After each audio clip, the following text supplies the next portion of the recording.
You're listening to America's Web Radio on the AmericasBroadcastNetwork.com. Thank you for listening.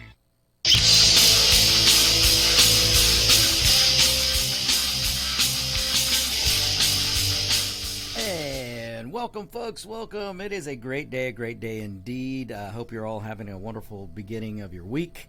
I hope you're having great weather like we're having here in the good old HQ of America's Web Radio, because we are having fantastic weather after freezing our tails off last week and then getting inundated with rain. It is absolutely fantastic out there today, so I hope you're having good weather as well. And I hope everyone in Texas is digging out of that snow and ice, and hopefully they're on the rebound, as I know they are. You know, if anybody can rebound, it's Texas. So, thoughts out to them. I want to get started today. This might be a little tough, and I want to tread on your attention span a little bit, because I have to say a few things about the Godfather. As many of you have heard, he passed away last Wednesday, and it was really hard to hear. You know, we all knew it was coming. Rush was battling advanced stage lung cancer, and it was advanced stage when they caught it, and they caught it a year ago in February. Almost a year to when he announced when he passed away. So we knew it was coming, and Rush, if you many of you I know that listen to me, and even many of you, and I cannot thank you enough from the bottom of my heart. You don't know how humbled it makes me to know that so many of you would actually tune into me for 1 hour during Rush's show every Tuesday, and I don't, I can't put in words how much that how much it means to me. Because it was almost painful for me sometimes to go, gosh, I got to do my show, but I can't hear Rush.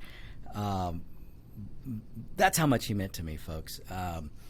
And I know he meant a lot to you guys too. So I just want to kind of give my take a little bit on the loss and what it means to what it means to me, but I know what it means to so many of you out there in Radio Land, and even. There are a lot of people that listen to Rush that didn't agree with him, and that was fine. That was the beauty of Rush. Rush, despite what you heard, the lies you've heard about him, if you're a liberal out there and you've never listened to Rush, you shouldn't be spouting things you hear because they're lies. I had somebody that jumped on one of my feeds and started posting all this just really vitriolic, awful things, and they were lies about Rush. One of the things that this leftist person said was that Rush coined the term, called Obama Puff the Magic Negro. Rush Limbaugh did no such thing. Rush Limbaugh merely reported what Al Sharpton said. Al Sharpton, that pimp, reverend media pimp, I should say, who runs around out there just really abusing and taking advantage of the black population and anyone else who will listen to him and send him money. He is the one. Al Sharpton is the one that called Obama the magic Puff the Magic Negro. That was Al Sharpton. So if you're a liberal out there and you have no kind words to say, then you know the old adage: if you have nothing good to say, don't say it. I was just amazed at the stuff that people were putting on my feed. But anyway, I really don't want to dwell on the negative. There are some awful people out there saying some awful things, and it just shows you their character. If somebody's out there and they're saying awful things about somebody who's died, I don't care what side of the aisle they're on, folks. There's no reason to say some of the things that are being said about Rush and from the left. And they should be ashamed of themselves. But let me tell you something, folks. If you've got a friend out there who's reveling and just saying some nasty things about a poor man who just lost his life due to cancer, you need to reevaluate who your friend is or who your friends are, because they are showing you their true character. All right, that's all I want to say about these negative fools out there. But what I want to do is I want to get into a little bit about how I came to know Rush And I don't mean it in a physical way. I mean how I came to know Rush through radio. It was just a fun time in my life, and I want to talk about it a little bit. So just bear with me as I go down a little bit of my own personal story and what he's meant to me over the years and how it helped me. Because, folks, it helped me in many ways, many ways, as I'm sure his show helped you. But before I get to that, I have to pause for a minute because, the cancer is just an awful thing, and it strikes a lot of people and it strikes a lot of families. I have a friend out there. Now, I will be totally honest, I haven't talked to this friend in a long time. This friend, we went to elementary school together. So I've known this person since I was, my goodness, probably first grade. And she's a wonderful person. We've stayed in touch through Facebook, like many people do. But I found out the other day that she had some pretty rough patch to go through. She just got out of the hospital. I'm not going to say anything more than they had to remove a tumor, and they had to remove it from her brain. And that alone is awful. But I want to send out the best big shout out to Lynn Lewis, who's out there. And forgive me, she is married, and I don't remember her married name. So forgive me for that. But Lynn, we are all praying for you, and you're in our thoughts. And all my listeners out there, I know you don't know this friend of mine, but keep her in your thoughts. Just say a small prayer for her as she continues to recover from what she is going through right now. So I just wanted to throw that out there.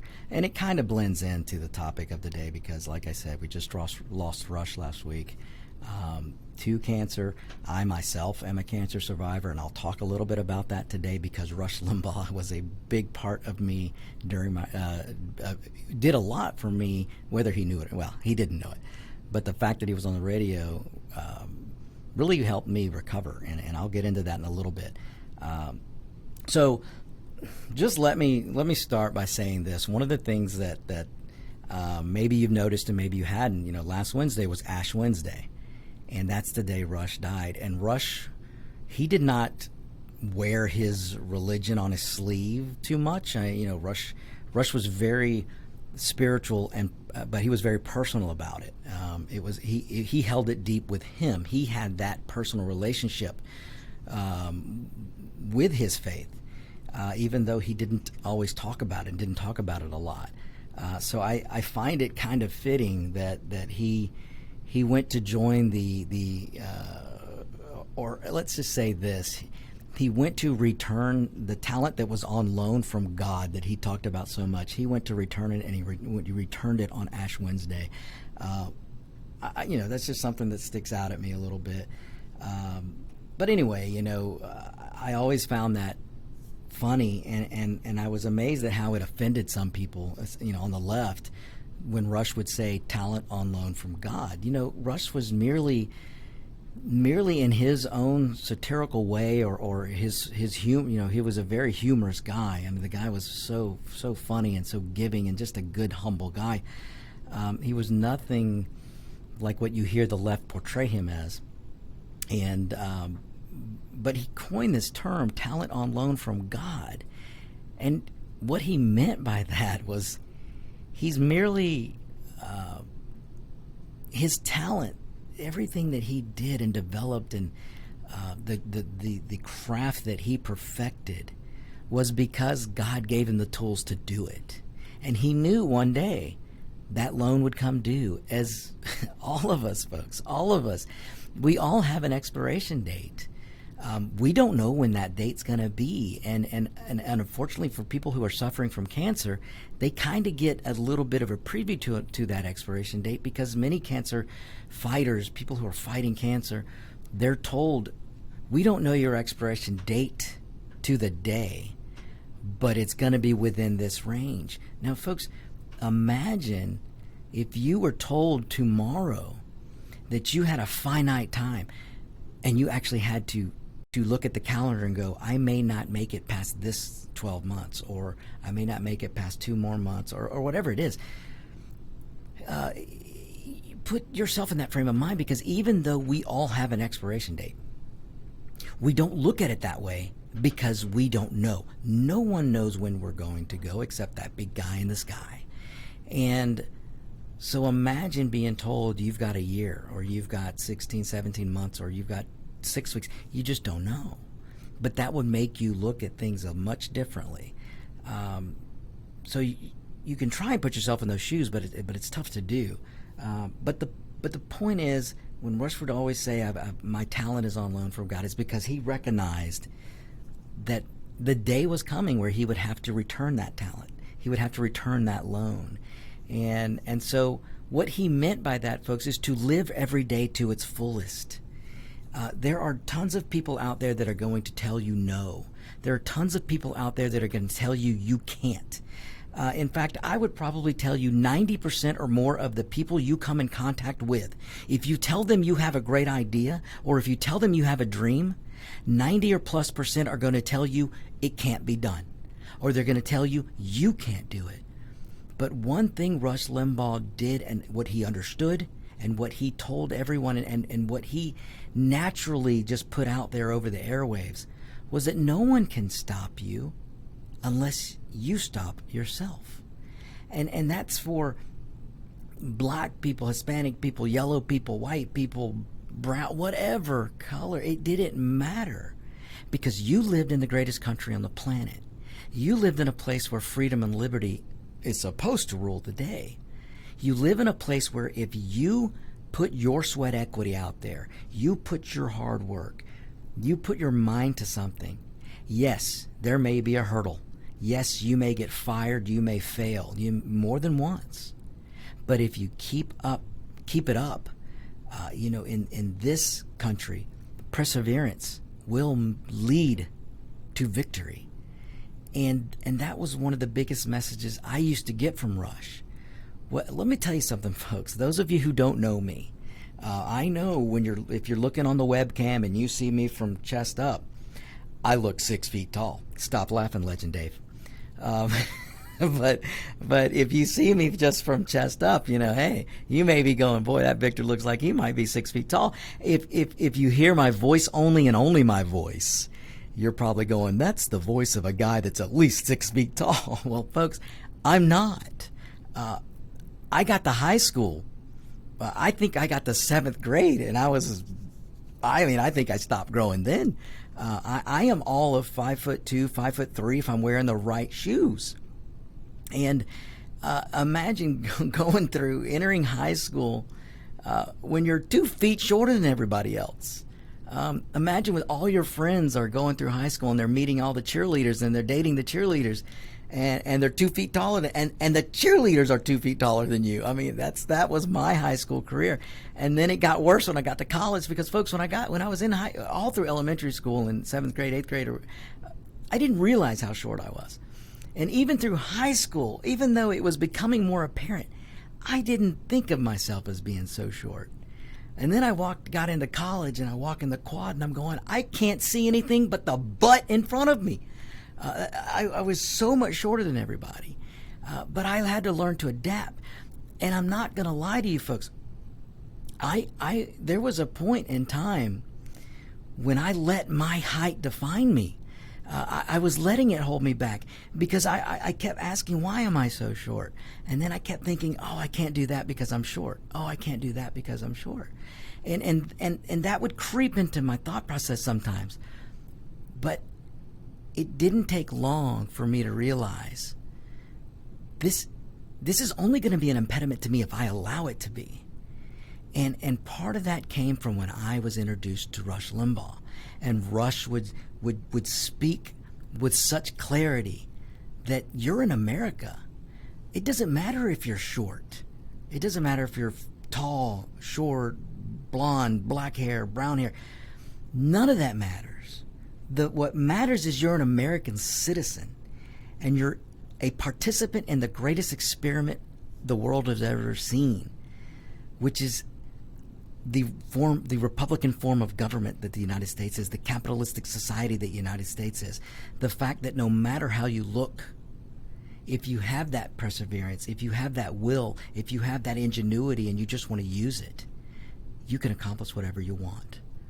So I'm going to get into a little bit more of what that meant to me as soon as we come back, because we're going to go to our first break, folks. Don't go anywhere. This is the On Point with Victor show. This is America's Web Radio. Perhaps you are struggling to cope with the disease of addiction. If not, you probably know a family member or friend that needs help in battling the cravings and the personal and professional damage done by the effects of drugs or alcohol. Get a pen and paper and be ready to write down the following. These are the issues that the trained staff at the Atlanta Healing Center address and treat every day. Their doctors and counselors with over 40 years of practice in the field of addiction can treat the suffering individual in a thoughtful, compassionate, and experienced manner and guide him or her along the path to recovery. So call 770-696-9862 and speak to a knowledgeable staff member about how you or your loved one can be helped to enjoy a better and healthier life. More information is also available on the website at www.atlantahealingcenter.com. If you live to serve and want to make an even bigger difference, consider joining the U.S. Army. With training in fields like medical care, linguistics, and engineering, an Army career can amplify your efforts with humanitarian opportunities all over the world. Plus, you'll receive competitive pay and incredible benefits, so you'll be taken care of, too. Learn more at GoArmy.com. Hello, I'm Dr. Mike Karuchak. Have you ever wondered what doctors talk about amongst themselves? If you do, join us on the Doctor's Lounge and hear the doctors' conversations amongst themselves. Join me and my co-host, Dr. Hal Schertz, every Thursday morning, 8 to 9 a.m. You're listening to America's Web Radio on the AmericasBroadcastNetwork.com. Thank you for listening.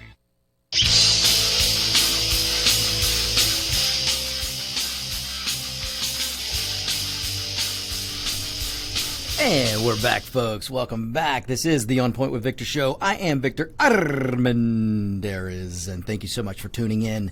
Let me just jump in a little bit here to how I came across the Rush Limbaugh show, or who, how I became such a fan of Rush. Folks, back in the early 90s, I was running around like a little punk kid. And I didn't know exactly what I wanted to do. All I knew is I didn't want to work for the man. That's that's the way we were thinking back then. I guess we still think that way some today. And I'm so glad I got off that bad road, because when you have the mentality that, I don't want to work for the man, somebody's holding me back. Back then in the early 90s, I wanted to blame anybody but myself for whatever was holding me back.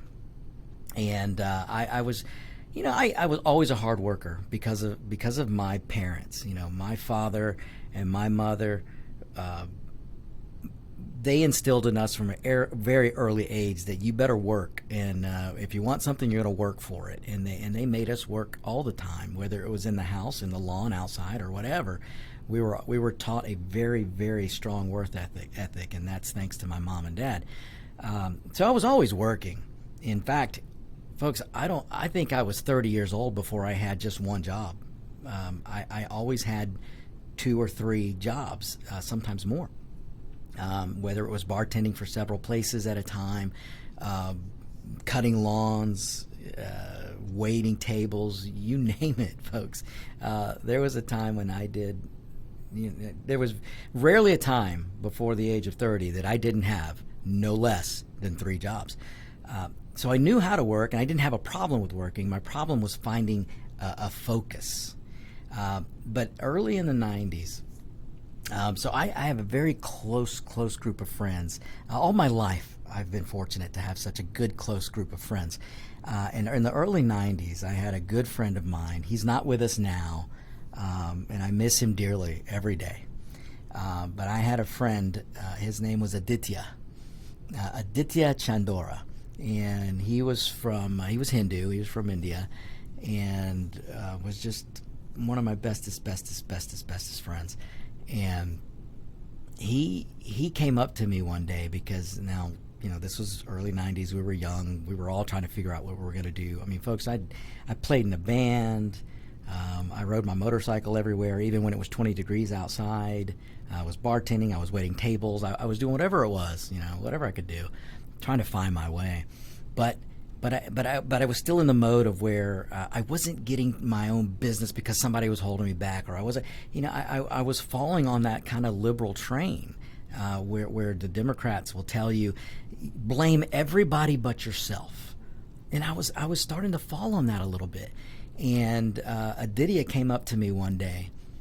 Now, folks, look, we used to have a house that we would rent. It was myself, Mr. Mexican American, whatever you want to call me, brown guy. Then there was my friend Aditya, who was even browner because he was Hindu from India. We had my friend Jack, who, by the way, the best chef I think I've ever come to know, and he just happens to be a good friend of mine, Jack Fang. And folks, if you're out there and you're on Facebook, just go through mine Facebook page, Victor Armendariz. Just look me up. I'm Victor Armendariz, Armendariz. You can find me there, and you can find my friend Jack. He is up for nomination for Best Chef or something like that, and I don't have all the details from my memory here, but he could use your vote. Let's put it that way. Some magazine. But anyway, so there was Jack. There was me. Jack, oh, by the way, is from Taiwan. So Jack is Asian. So we had the yellow guy, me, the brown guy, Aditya, the browner guy. That was just three of us.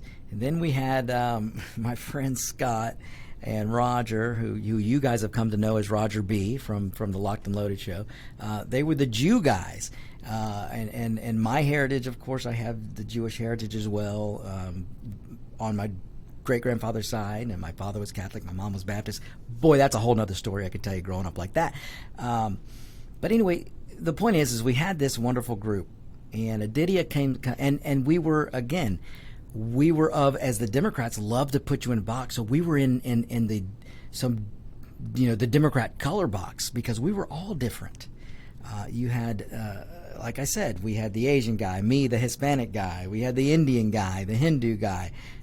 We had the Jewish guys. We had, you name it, we had it. And they were all part of our group. And none of us were ever raised to judge somebody by their skin color.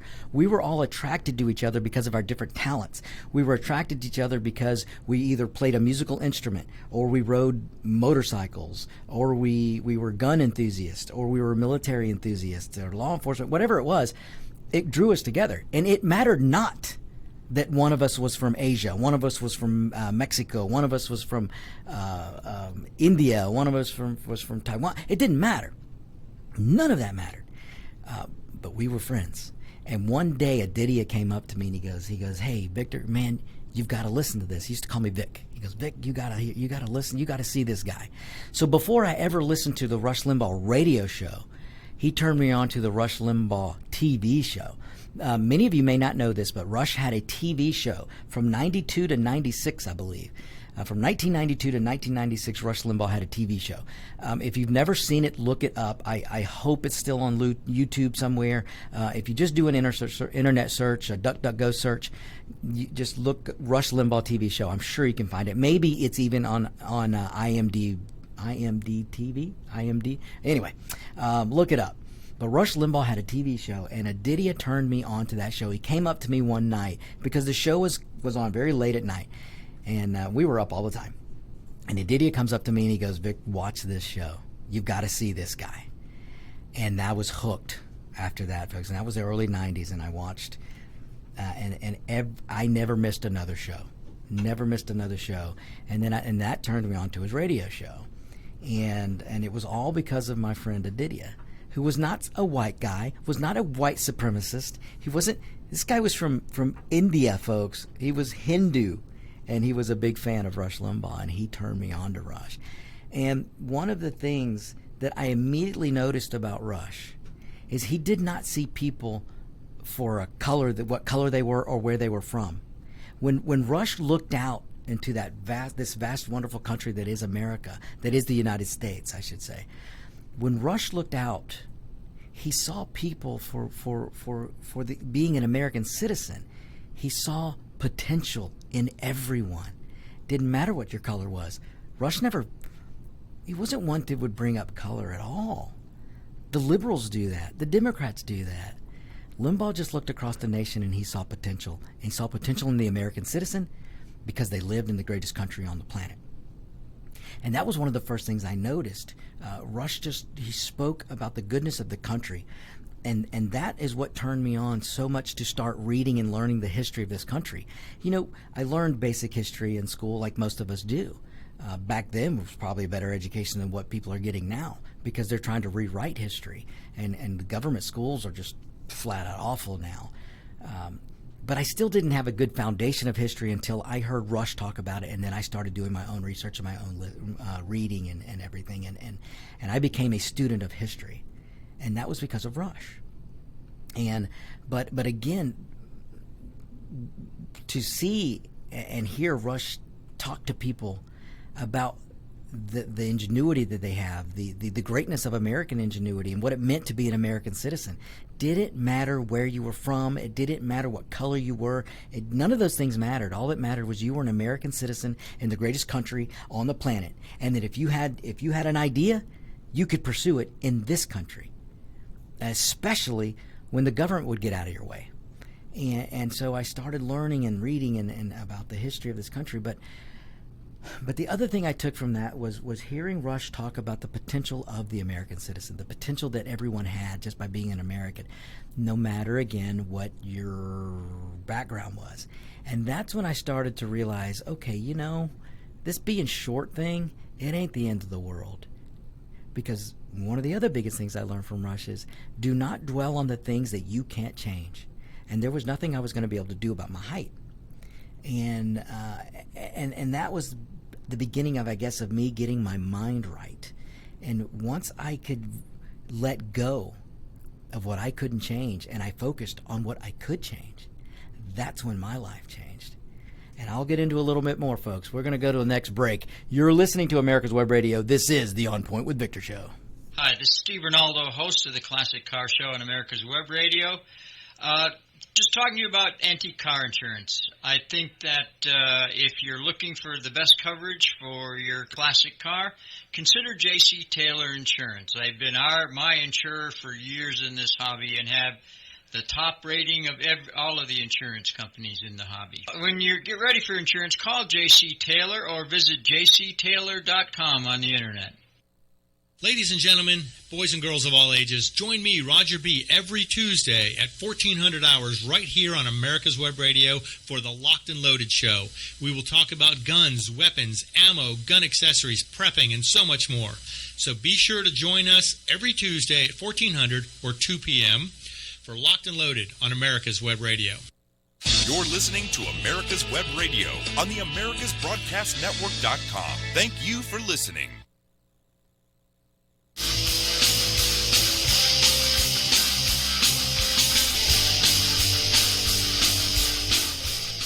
And we're back, folks. We are back. Okay, look, I wanted to get into, I'll wrap this up in a minute and we'll get into the topic rundown of the day because there is a lot to get to. There's a lot to get to. But folks, I was so down last week after Wednesday just because I felt like I lost a dear friend and it's just hard to put in words sometimes because of what this man meant to me, and only because of his words over the airwaves, because of the way it motivated me. Just as I told you, it made me drop the focus on what I couldn't change and put the focus on what I could change. I can work hard. I can accomplish things. And if somebody puts a block in the way, I can go around it. There's nothing wrong with failing at something and regrouping and giving it another shot. There's nothing wrong with that. No, David's got a legendary Dave. That's right. So there's always a way you can get around roadblocks, and that's one of the first things I learned from Rush. Folks, it's so easy to be negative. It's so easy to take something whether find something wrong with yourself and just blow that up into a big negative, and then listen to the negativity of others. It's easy to do that. It's hard to be positive. It's hard to stay positive. It's not easy. But if it was, then everybody would be, whatever they wanted to be. I say that jokingly, folks, because you can be what you want to be. You just got to find your path. And that's what listening to Rush did for me. He really made me, again, stop focusing on what you can't change and start focusing on what you can change. In fact, I just had a listener from Georgia who just sent me a message and said, what Rush Limbaugh, the positivity that he talked about and the perseverance that he talked about. This listener here in Georgia who just sent me a message and told me, they were laid off not too long ago. One of the jobs lost from the Biden administration coming in, and at the stroke of a pen, he's killing jobs. And this listener in Georgia of mine, who was also a listener of Rush, he didn't get depressed. He didn't give up. He just started banging the phones and the emails and whatever it is he needed to do, and he found another job. And this is probably going to be another big step in his career. But he did that because of the messages that he heard from Rush, and maybe some of the messages that he heard from me. But it was Rush Limbaugh. Let's be honest. But this is what I'm saying, and this is what I want you to understand why he means so much to me, because he was a positive force that you could tune into every day amongst all the negativity.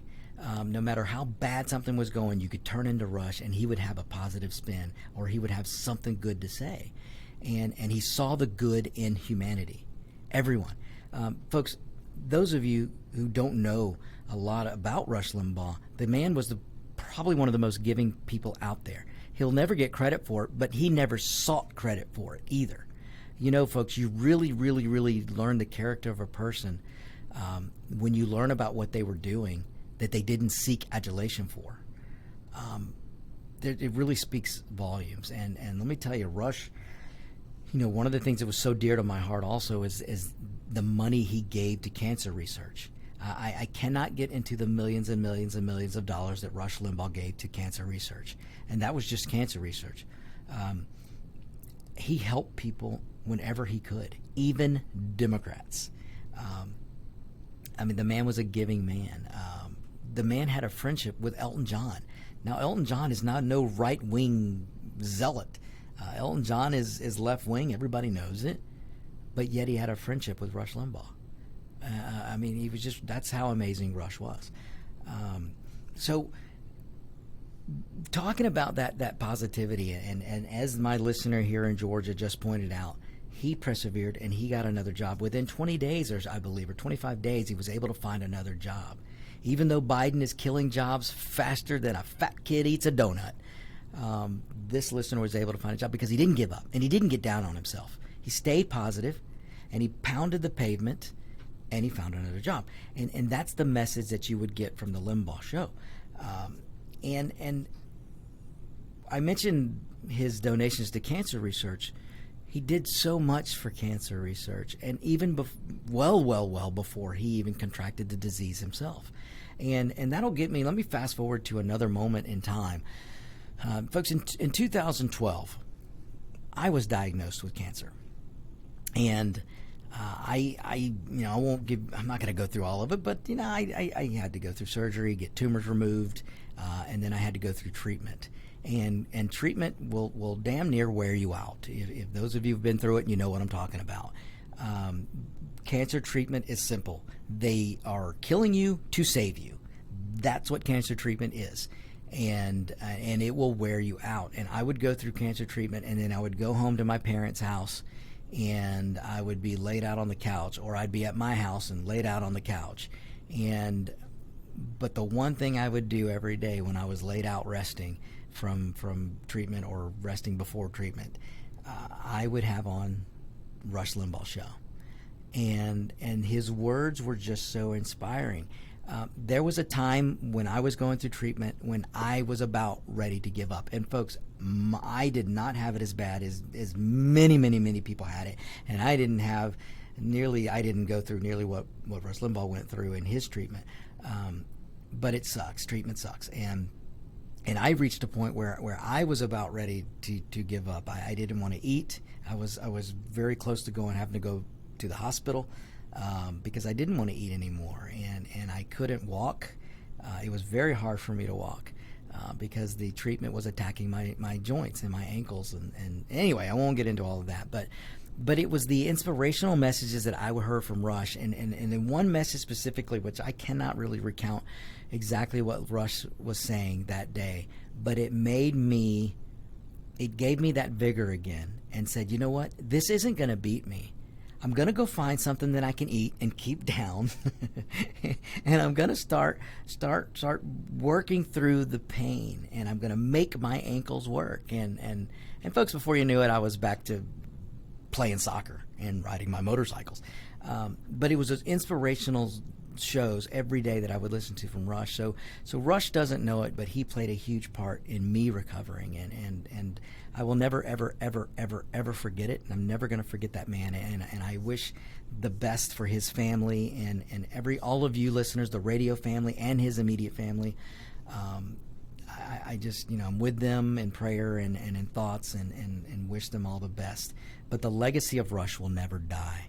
And I had to get this out today, and thank you so much for bearing with me, because he was an incredible, incredible, incredible man. He was a pioneer, folks. You're going to hear this a lot in the days to come of what a pioneer Rush was. The AM dial was single-handedly saved by Rush Limbaugh. Rush Limbaugh was told by everyone, you can't do it. You can't do a talk show, especially a conservative talk show. You can't. And Rush Limbaugh did it. In fact, there's something that Rush Limbaugh used to say that lives with me every day, and I want it to live with you. Rush Limbaugh used to say, learn the rules and then break them.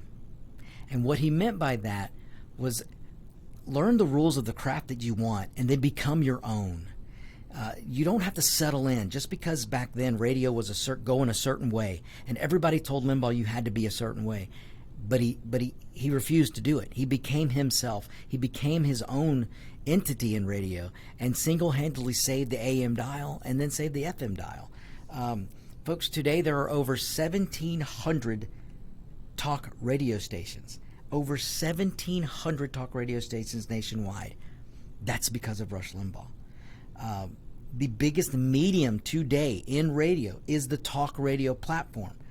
Over 90% of Americans ages 12 and over tune into talk radio in some shape or form. 90% of Americans, over 90% of Americans tune into some type of talk radio every week. That is because of Rush Limbaugh. And don't let anyone tell you anything different. That attunes to let me put it to you this way. 50 million listeners tune into news talk radio every week. 50 million. And on any given week, up to 25 of those million were listening to Rush Limbaugh. Folks, no one else can command an audience like that. No one. And I am doing this. I'm in radio. One of my biggest people I looked up to that got me into radio was Rush Limbaugh. The other was Neil Bortz. And those two were good friends. But that's why I'm here, because I wanted to learn radio and get into radio, and it was because of hearing somebody like Rush. And so it's but put that in perspective, folks. On a given week, 50 million plus people in this country tune in to talk radio, to news talk radio. And on any given week, half of those were listening to Rush Limbaugh. Excuse me. So it's amazing what that man accomplished. And you know what? You got smarter listening to Rush. And I know the liberal. I'm going to send the liberals to their cry closet right now. Media Matters has probably just about had a heart attack altogether. Because I just made the statement that you would get smarter listening to Rush. And it's true. Rush Limbaugh had command of the English vocabulary. I was always in awe of the vocabulary that Rush had. Now, many of you may know Rush didn't go to college, but he proved you don't have to. And I am not saying not to go to college. If college is for you, go to college. I encourage it because college, you're going to learn some knowledge that no one can ever take away from you. But you don't have to. You can go to a trade school. You can find a trade and develop that trade and make a living at it yourself. You can do that. Rush did it. But that doesn't mean you stop learning. And Rush Limbaugh never stopped learning. But I was always in awe at the vocabulary that this man commanded. So when he would say words that I didn't know, I would jot those words down, look them up, and I would learn them. And that's so listening to Rush helped my own vocabulary. So he really, really, really was an amazing person and such a force in the conservative movement. Folks, in the 90s, in the mid-90s, Newt Gingrich became the Speaker of the House, and he did it through the contract with America. And the Republicans won the majority in the mid-90s, and that they haven't had, I believe, in 100 years. And that happened because of Rush Limbaugh. It happened because Rush was on the air saying things that normal Americans were afraid to say. And Rush would get up every day and he would say it. And he finally gave politicians like Newt and others the confidence to create something called the Contract with America. Rush gave them the courage to talk about smaller government, to talk about conservative principles like lower taxes, strong military, enhanced capitalism, free markets. That is something that Rush gave them the ability to do, the Republican Party back then. Now, the Republicans lost their way. Oh my gosh, did they lose their way. The establishment Republican has absolutely bastardized just about everything the conservatives have done over the years. But that's another problem, and that's a problem that we're facing today. And we're going to face it. We're going to face it, and we're going to win. But I have to draw attention to what the effect that Rush had on winning, the Republicans winning in the mid-90s. And then you fast forward to 2010, the 2010 Tea Party movement and stuff. That was Rush Limbaugh. Rush had so much to do with that. So when you hear me refer to the Godfather of radio, I am referring to Rush Limbaugh. He is the Godfather and will always be the Godfather. Rush Limbaugh is the reason that so many people like myself are in radio today. And he's the reason that the conservative movement is alive and well. I talk a lot about the Trump voter and the Trump movement. We cannot allow, and Rush would agree with me, we cannot allow the establishment Republicans to push out the Trump voter because they're going to try. The establishment crushed the Tea Party movement. It wasn't the Democrats. The Democrats didn't beat the Tea Party movement. The Republican establishment beat back the Tea Party movement. And they're going to try to do it with the Trump movement, the Make America Great movement. And we can't allow that to happen, folks. We cannot allow that to happen. When I talk about we being the Trump voter, we being the Make America Great movement, I'm not necessarily saying that we've got to get behind one man, that is President Trump. I'm saying we've got to take the movement that Trump started, the movement that Trump helped create, which was basically from the Tea Party movement, and push that forward, because we cannot allow the establishment to take control of the Republican Party again. We just cannot allow it. Folks, we don't have time to start a third party. We don't have time. This country is in too much peril. So let me go to the break, and when I come back, I'll start getting into some topics of today, and I'm going to transition. I'll get into what we can do and what we've got to do when I talk about not letting the establishment take control. Folks, we'll be right back. This is America's Web Radio. Quick Steaks, that's Q-U-I-K Steaks, are not just for surveyors. They are great for family and community gardens. Go online to www.quicksteak.com or contact your local land surveying supply dealer and get you a box of Quick Steaks. You'll love them every year when you plant your garden. Again, that's Quick Steaks, Q-U-I-K Steaks, the truly preferred way to stake and identify what's in your garden now. This is Daryl Pullis inviting you to listen to America's Homegrown Veggie Show right here every Saturday morning at 10 Eastern Time. Great guests, great tips, and valuable information about growing your own vegetables, fruits, and herbs.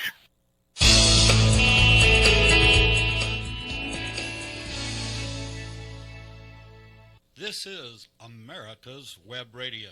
Would you like to have a show, talk about your business, or express your opinion?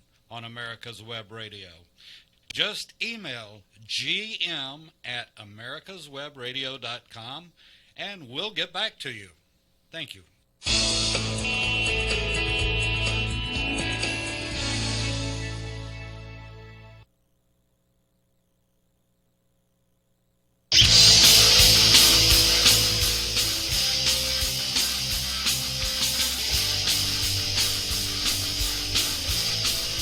And welcome back, folks. So I just had another listener make a great point, and I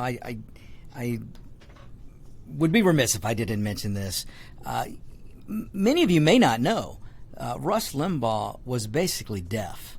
It was maybe, 10, 15, 20 years ago when Rush lost his hearing.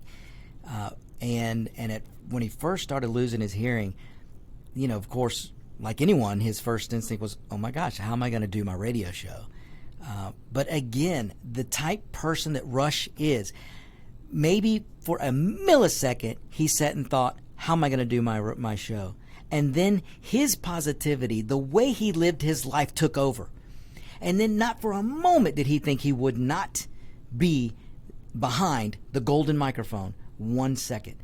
And he found a way to do it. He found a way to do it, folks, because in the beginning, he had the cochlear ear implant, which he had to the day he died, I'm pretty sure, which allowed him to hear certain frequencies, certain, still wasn't great. His hearing deteriorated throughout the years. But with that and with transcribing, this Rush Limbaugh did his radio show. He didn't really hear what people were saying to him. He didn't hear phone callers clearly. But everything was transcribed for him, and he could read it, and he adapted. He adapted, folks, and look at what he was able to accomplish. And that's what I mean about the positive messages that I always got from Rush. Folks, I told you guys I'm all of 5'2" or 3" if I'm wearing the right shoes. But yet, folks, I can ride the snot out of a motocross bike that I can't touch the ground on. I can ride an R1, a leader bike. Those of you who are into motorcycles know that's a pretty big bike. It's what people refer to as a crotch rocket. It's a 1,000 cc motorcycle that I can barely touch the ground to, but I can ride the crap out of it. I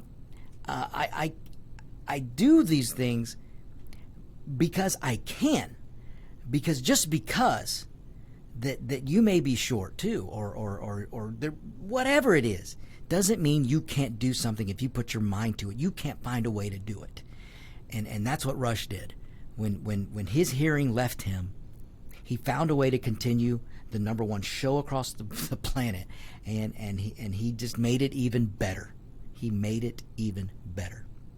So, I thank you for letting me just speak openly from my heart about what Rush means to me. So I want to thank all my listeners out there. You guys, thank you so much, because I needed to get that out today. I have such respect for Rush Limbaugh and his family. I can't tell you. And I know, folks, I know. In fact, my wonderful IT producer here came in during one of the breaks, and he was telling me some of the awful vitriol that he's seeing being posted about Rush. All I can tell you, folks, is do your research. They're lying to you, and they're taking things out of context because they hated Rush Limbaugh. And you've got to stop back and ask yourself, why would Democrat politicians, a politician who is supposed to represent all Americans, I don't care if you're Republican or Democrat, if I am a Republican official and Republicans elect me and I get very few Democrat votes, I'm still representative of those Democrat people. If you're an American citizen and I am the president of this great country, I represent everyone, whether you like it or not. That's the way it is. And for a politician, for a Democrat, to besmirch a citizen like Rush Limbaugh, you've got to ask yourself why. Why would they do it? Why would they do it? And folks, I'm not angry. I'm just right. This is my passion coming out, not anger. Because you've got to ask yourself, if a leftist Democrat, politician or bureaucrat or voter, can besmirch and lie about Limbaugh. If somebody's out there posting lies about Limbaugh, chances are they've never listened to him. They've only listened to excerpts and cut up, out of context comments that the leftist media throws out there because they want you to hate Limbaugh. They don't want you to listen to it. The last thing the Democrat Party or the socialist or any Democrat bureaucrat or voter out there wants you to do or us to do, the last thing they wanted you to do is listen to Rush Limbaugh. Because if you listen to him yourself, then you would see they were lying about him. In fact, there is a reason that the Democrat Party hates talk radio. They hate what Rush created. They don't like people. They really, really hate somebody like me. Folks, I am Hispanic. My background is Mexican and Spain, Mexico and Spain, Mexican Spanish, I guess I should say, and American. And the last thing a Democrat wants, Democrat politician or voter wants, is somebody like me to come along and think for myself, make my own decisions, develop a great appreciation for freedom and for liberty, and then to talk about it. That is the biggest threat to the Democrat Party and establishment Republicans. Many of them didn't like Rush. The establishment couldn't stand Rush Limbaugh when he hit the scene back in the late 80s and the 90s. They didn't like him because he was spouting too much freedom, too much liberty, and not enough power. But boy, they became to appreciate him because of the victories that he led them to. But there are still plenty in the establishment Republicans that they don't like Rush, and they'll lie about him too. Or they'll let themselves be conned by the Democrats by listening to excerpts and out-of-context statements by Limbaugh, and then they'll just pile on instead of going and listening to it for themselves. But you've got to ask yourself why. Why would a politician do this? Well, the fact is, folks, they fear people like Rush Limbaugh. They feared him mostly, but then they really also fear any other person out there like myself who does talk radio, any person who throws themselves out there like me and will speak to you on the great history of this country, that we dare say that the United States is the greatest place on the planet, that we dare say our Republican form of government is the best government on the planet, that we dare say that a free market society based in capitalism, not crony capitalism, not bureaucrat capitalism, not Democrat and Republican establishment cronyism. I'm talking real capitalism, real free markets, where ideology doesn't lead the day, where somebody's color doesn't lead the day, where it's just free market. You put your sweat equity out, you get something in return. The wonderful free market. The politicians that are the Democrats today and establishment Republicans, they live in fear of somebody who can come behind a microphone like this, like I'm doing, and speak to you in confidence that I speak to, the confidence that Rush spoke to. They feared that. And Rush Limbaugh did it better than anyone. Rush Limbaugh came to the microphone with confidence in what he was saying, and that scared the crap out of politicians. And even to this day, politicians do not, especially like I said, they don't like it when the brown guy like me comes on and tells other brown people, you can think for yourself. You don't need the Democrat Party to succeed. You need only yourself to succeed. And you need only this great, wonderful country, this great country that affords you the ability to dream what you want to dream, be what you want to be, because you can work to be what you want to be in this country, this place that is the United States of America. And Legend Dave, you look like you've got a comment. Yeah, on his microphone or behind him, he always had EB. EIB. Yeah. Mm-hmm. Excellence in broadcasting. Absolutely, David, absolutely. Are we going to have to get a little bitty EIB and put it on? We might have to get hope to be excellent in broadcasting for me. Folks, I'm thankful every day, and thanks so much to Legendary Dave to allow me to sit here and talk to you guys on a daily basis. And if I were to become a fraction of what Rush was able to do, you are. I will thank. You're too kind, legendary Dave. But I just don't know what to say, and it almost brings me to tears because, David, that I have had other people contact me and tell me very, very wonderful comments comparing me to Rush, and I can't take those comments because I don't know. No one's going to be what Rush Limbaugh was. But if I could be a little bit, if I could just be a little bit, then I can die happy. Because that man was amazing and such a pioneer. But folks, I want you to think, as you see these awful things that are being said about him, like producer Brett pointed out, ask yourself why the Democrats would fear somebody on the radio. Folks, Rush Limbaugh was not given a grant by the government. Rush Limbaugh was not taxing people and being paid by taxes. Rush had to earn the audience.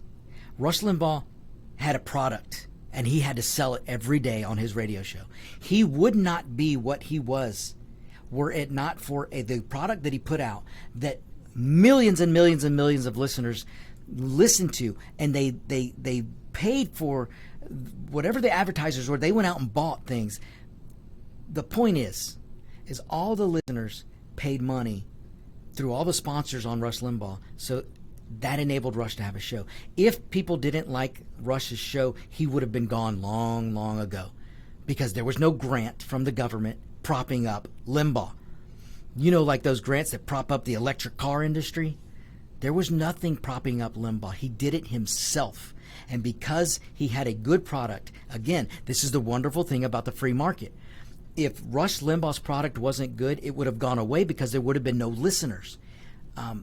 That's how we in talk radio survive, except for public radio. Public radio, which can barely survive, even with government contributions and your tax dollars, government radio or public radio, it barely exists today because it cannot exist on its own, because it can't put a product out there that's worth buying 90% of the time. So again, ask yourself why Democrats would be so angry and hate one man so much, or hate an industry that is talk radio so much. Folks, talk radio lives on its own. We all have to earn a living, and we do it because we put out a good product. And on that note, I'm going to say goodbye, and coming up next is another fine product, the Locked and Loaded Show with Roger B. Don't you go anywhere. He's coming up next on America's Web Radio. Ladies and gentlemen,